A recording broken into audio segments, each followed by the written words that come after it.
Hi, I'm Rama, and this is Grammar Gurus. On this episode, we're going to talk about the present simple, which is not actually as simple as it sounds.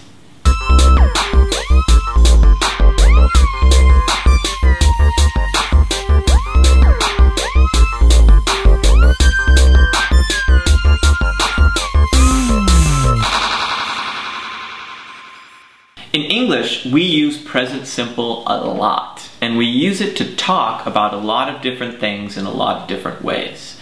So in this episode, we're going to look at some of the most important ways we use the present simple. We use the present simple to talk about daily routines, things that we do regularly, things that we like, love, want, need, and have, for schedules, for describing abilities, and for describing things and the way that they are. Okay, let's look at a couple quick examples of each of these uses of the present simple. For daily routines, we can use sentences like, I wake up at 6:30, I take my son for a walk in the park, I go to work by car, I eat lunch at my favorite pizza restaurant, I come home by van, I watch some TV, spend time with my wife, and go to bed sometime before midnight. Okay, so those are examples of using the present simple tense talking about a daily routine. We can use the present simple to talk about things that we do regularly. For example, I go to the beach on holiday. I play computer games. I watch movies with my friends. I shop at the mall. I eat Japanese food for dinner. These are all things that I do regularly, and therefore I can use the present simple when talking about them. We also use the present simple for things that we like, love, want, need, and have. I like cats. I like swimming. I love my family. I love ice cream. I want a sports car. I have a big family. I have an old, junky car.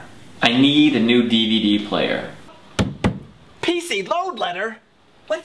Oh. Or, I need some new shoes. So, for things that you like, love, want, need, or have, you just go ahead and use the present simple. For schedules, we use the present simple to talk about schedules, including calendars and dates. So we don't say the movie will start at 5 o'clock. We say the movie starts at 5 o'clock, or the plane departs at 1 a.m. We also use it, like I said, for schedules. So we don't say tomorrow will be Saturday, we say tomorrow is Saturday, or next month is December. We also use present simple to talk about abilities, things that we can and cannot do. For example, I can speak English, but I cannot speak Japanese. Watashi wa aishate doraemon no desu ka? I can swim, but I cannot fly a plane. I can dunk a basketball. No, dude, I can dunk a basketball. All right, go to the film.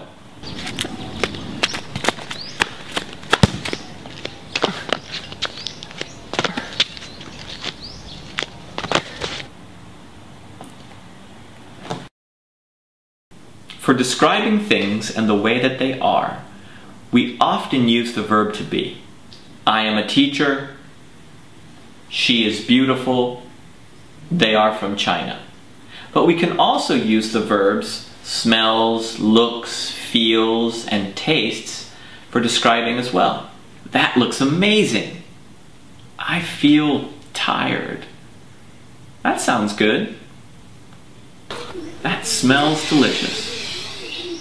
Okay, so we need to talk about adverbs of frequency. When using present simple, we often use adverbs of frequency to talk about how frequently we do things. Let's use some examples to clarify this, okay? I always eat breakfast. That means that nearly every day, if not every day, I eat breakfast. I often go jogging in the morning. So that means that most days, or many days, in the morning I go jogging. Not every day, but pretty often I go jogging in the morning. Now sometimes, I sometimes wear dresses. And I sometimes feel tired in the evening. I sometimes feel tired in the evening if I've had a hard day's work. Not always, but a couple of days per week, maybe I'll feel tired in the evening. And I never wear dresses.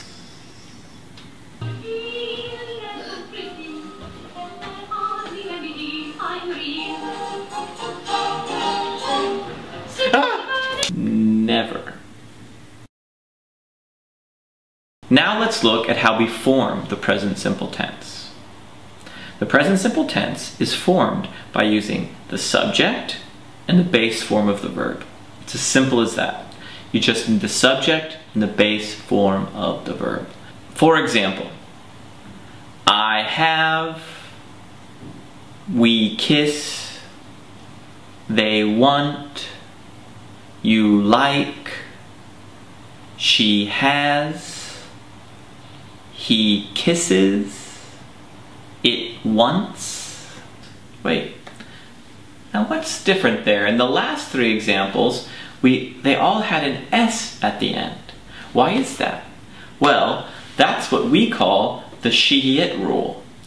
Whenever you have she, he, or it as the subject in the present tense, the following verb takes on an S. For example, let's look at the verb like. I like, we like, you like, they like, she likes, he likes, it likes. This holds true with any verb you can think of. Let's look at have. I have, we have, you have, they have, she has, he has, it has. Or the verb do. I do, we do, you do, they do, she does, he does, it does. The verb go. I go, we go, you go, they go, she goes, he goes, it goes. Let's make some questions in the present simple. First, let's look at questions that can be answered with yes or no. We'll call them yes-no questions. Let's look at an example for routines. They go to school very early. Hello. Okay, buddy, let's get our backpack on. Can't forget your backpack. No, you get your backpack on. All right, and to the door. And to the door. Okay, well, let's make a yes-no question. Now, as we know, we need a helper verb to make a yes-no question. In this sentence, we don't have a helper verb. We have the subject, they, and we have the main verb, go. We don't have a helper verb, so what do we do? What do we do when we need a helper verb and we don't have one? I'll tell you what we do. We take the verb do, and we put do in front of the sentence, making it a question, and it becomes, do they go to school very early? Now, if we want to answer this question, we will answer with yes or no, obviously, but not just that. If we want to answer with yes, we say yes plus the subject, they, plus the helper verb, do. So yes, they do. If you want to answer no, you say no plus the subject, they, plus the helper verb, do, and then we also add not. So it's no, they do not. Now, we can take do and not and put them together to form the contraction don't. A contraction is where you take two words and put them together to form a new word. So we can say, No, they don't. Now for an example of things that we do regularly. I eat a lot of fruit. Fruit. So, if we want to make this a yes-no question, once again, we don't have a helper verb. We just have the subject I and the main verb eat. So, we're going to take do, put do in the front, and it becomes, do I eat a lot of fruit? And the answer is, yes, I do, or no, I don't. Now let's look at an example for things that we like, love, want, need, or have. The monster has 2 heads.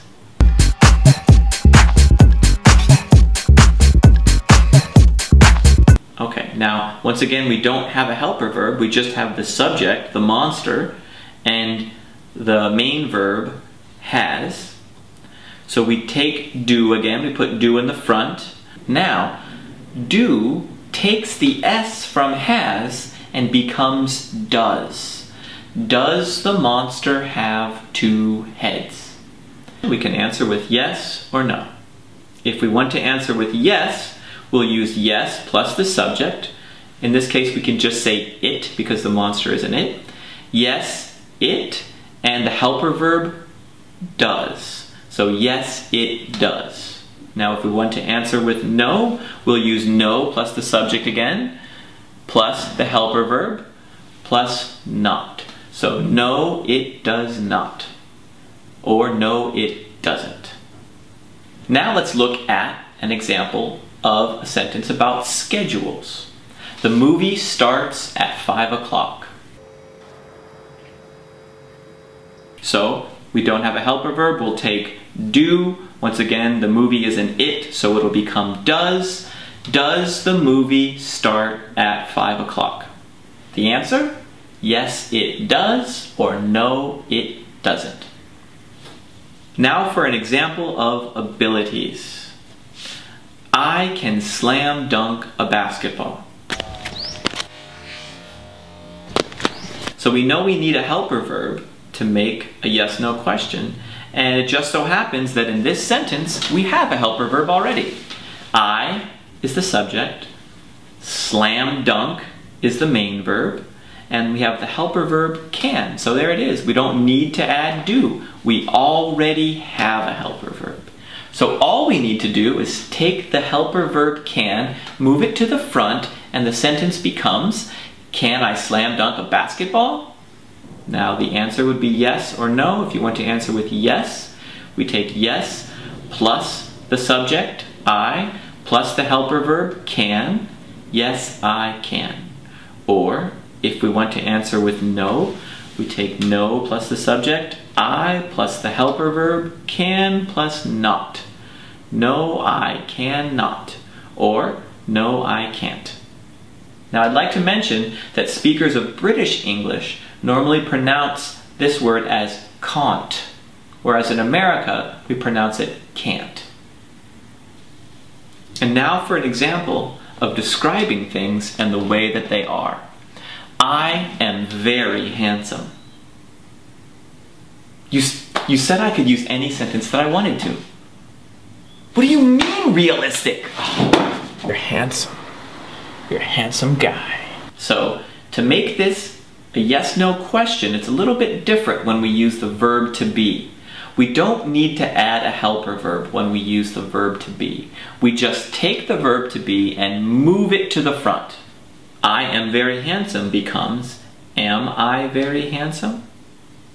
Now to answer it with yes or no, let's just take yes plus the subject, I, plus the verb to be, am. So yes, I am. Or if you want to answer with no, we'll use no plus the subject, plus the verb to be, am, and then we'll add not in there. So it becomes, no, I am not. But what if yes or no isn't enough? What if we need more information? Well, we can always use some more information question words. When, where, why, and how. And put it in front of a yes-no question, and then we get more information. Let's take a look at some examples. Let's look at our example sentence. Do they go to school? So that's a yes/no question. We'll take how and put how in front, and the question becomes, how do they go to school? And then we get more information. They go to school by bus. Now let's look at the example sentence, does the movie start at 5 o'clock? And we'll put when in the front. Now because we're asking when, we're going to take off the 5 o'clock so that it makes sense. So the question becomes, when does the movie start? And the answer could be, the movie starts in 2 hours. Okay, now let's use where. Let's take the yes/no question, can I slam dunk a basketball? And we'll put where in the front. So it becomes, where can I slam dunk a basketball? Now the answer to that is anywhere, anytime, on a regulation court with a regulation ball. This isn't regulation. Alright, final example. Am I very handsome? We'll take the more information question word, why, and put it in front of this yes/no question. Why am I so handsome? And the answer? Gift from God. Another way that we can make a question is by replacing the subject with who or what. We use who for people and what for things that are not people. Let's look at the example sentence, they go to school very early. Now we can take the subject, they, and replace it with who. So the sentence becomes, who goes to school very early? Now for the example sentence, the monster has 2 heads. So we can take the subject, the monster, and we can replace it with not who, but what, because a monster isn't a person. So the sentence becomes, what has 2 heads? I can slam dunk a basketball. We'll take the subject, I, and we'll replace it with who. So the sentence becomes, who can slam dunk a basketball? For our last example, we'll take the sentence, I am very handsome. So we just take the subject, I, and replace it with who. And it becomes, who is very handsome? Let's take a look at making negative sentences. So sometimes we want to say that something does not happen, or that someone cannot do something. And to do that, we make a sentence negative. Let's look at one of our examples. They go to school very early. Okay, now, to make it negative, we need a helper verb, and we need to put the word not into the sentence. So we'll take the helper verb do, and we'll add not. And the sentence becomes, they do not go to school very early. Or, they don't go to school very early. Okay, now for the next one. I can slam dunk a basketball. Now, in this sentence, we have a helper verb already. We have the helper verb can.